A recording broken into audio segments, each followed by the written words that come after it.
సందర్భాల్లో నేను లేకపోతే ఏమయ్యుండేదో అని అనుకుంటుంటాం.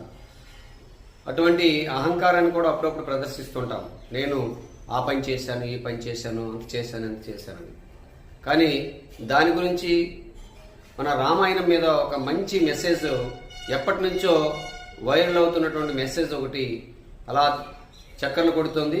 ఆ మెసేజ్ని మరొకసారి మనం గుర్తు చేసుకుందామని ఈ వీడియో చేయడం జరుగుతుంది. చాలా మంచి మెసేజ్, అందరూ కూడా చివరి వరకు వినాల్సినటువంటి మెసేజ్. అలాగని పెద్ద మెసేజ్ ఏం కాదు, చాలా చిన్న మెసేజే.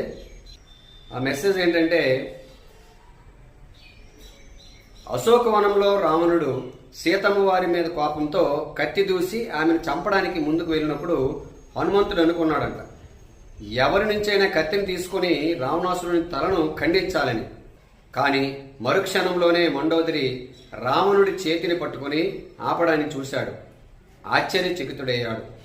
నేనే కనుక ఇక్కడ లేకపోతే సీతమ్మను రక్షించే వారెవరో అనేది నా భ్రమన్నమాట అనుకున్నాడు హనుమంతుడు.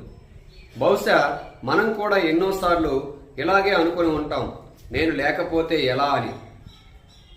సీతామాతను రక్షించే పనిని ప్రభువు ఏకంగా రావణుని భార్యకు అప్పగించాడు. ఇప్పుడు హనుమంతుడికి అర్థమైంది, ఎవరి ద్వారా ఏ కార్యాన్ని చేయించుకోవాలో వారి ద్వారానే ప్రభు ఆ పని చేయించుకుంటాడు అని.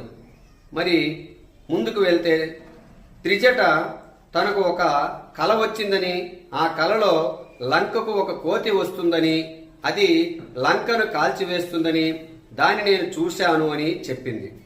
అయితే హనుమంతుడికి ఇది చాలా ఆశ్చర్యం అనిపించింది.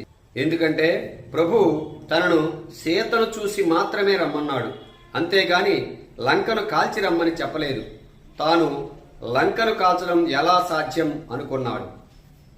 అయితే త్రిజట ఇది తన స్వప్నంలో చూశాను అని చెప్పింది. హనుమంతుడు ధర్మమీమాంసలో పడ్డాడు. తను ఇప్పుడు ఏం చేయాలి? సరే, ప్రభు ఇచ్చ ఎలా ఉంటే అలా జరుగుతుంది అనుకున్నాడు. హనుమంతుని చంపడానికి రావణుడి సైనికులు పరిగెత్తుకొని వస్తున్నప్పుడు హనుమంతుడు ఏమీ చేయలేదు, అలా నిలబడ్డాడు. అయితే ఆ సమయంలో విభీషణుడు వచ్చి, అన్నా, దూతను చంపడం నీతి కాదు అన్నాడు. అప్పుడు హనుమంతుడికి అర్థమైంది, తనను రక్షించే భారం ప్రభు విభీషణుడిపై ఉంచాడు అని. ఆశ్చర్యానికి పరాకాష్ట ఎక్కడంటే, విభీషణుడు ఆ మాట చెప్పగానే రావణుడు ఒప్పుకొని, కోతిని చంపొద్దు, కోతులకు తోకంటే మహా